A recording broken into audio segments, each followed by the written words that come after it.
Here's some advice for parents on how not to be miserable when your son's or daughter is at a wrestling tournament. You know, I remember when my son was a wrestler, a couple years he played football, and you show up at 8:30 in the morning and drinking coffee, and it's cold out. I had a blast. I didn't care if they won or lost. But then sometimes at tournaments you get to where you're sort of miserable. And I've been around this for a very long time, and there's a lot of anxiety in the sport of wrestling. And I had the same type of issue when my daughter was in gymnastics. These individual sports can kind of be like that. But the best advice is to remember this. Your son or daughter feed off of this. And that's the reason the best college coaches, they act very calm and cool in the corner. And, they don't project that. So really, you're hurting your wrestlers' opportunities to have success. Secondly, I know that my son when he was in 8th grade, I was very nervous.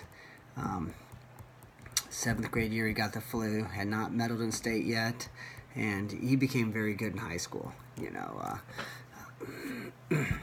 Could compete with anybody in the nation, but he was kind of a late bloomer. So this was a big year. I just wanted him to. He was ranked 3rd in the state, I guess, maybe 4th.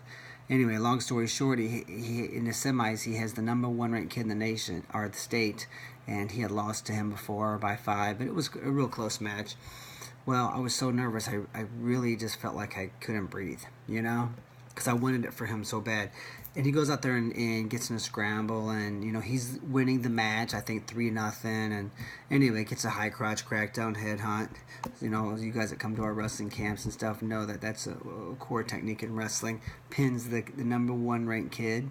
That was exciting. And then I was just as nervous in the finals, and he was 6-0 against this kid, and then he gets hit in a cradle in a close match and pinned.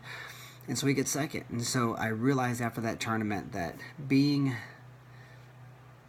sick with nerves didn't help him to pin the number 1 ranked guy in the state, and it didn't keep him from getting pinned by the number 4 or 5 ranked guy in the state, who he had beaten before several times, close matches, but always beaten him.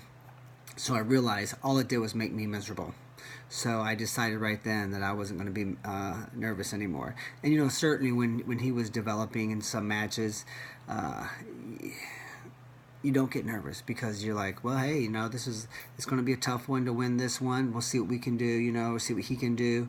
And so a lot of times, and especially in middle school wrestling and kids wrestling, even a lot of high school wrestling, when they get really good, you're pretty bored because they're going to win, But in some of these big heated matches or tournaments, you can get extremely nervous, but it really doesn't help.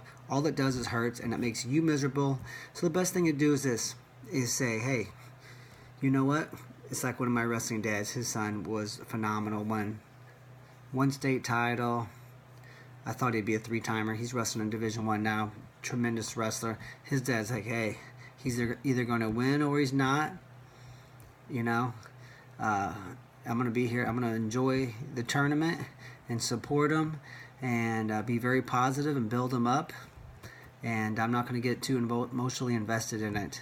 And he had that approach since the kid was 6, and he really had it figured out. So there's some good advice, but mostly it doesn't help. It only hurts, and it makes you miserable. So try to come to grips, and hopefully you can enjoy wrestling more, and they can have a better chance of having success. So good luck, and hit the subscribe button here on YouTube, and we'll keep putting some more advice videos out here.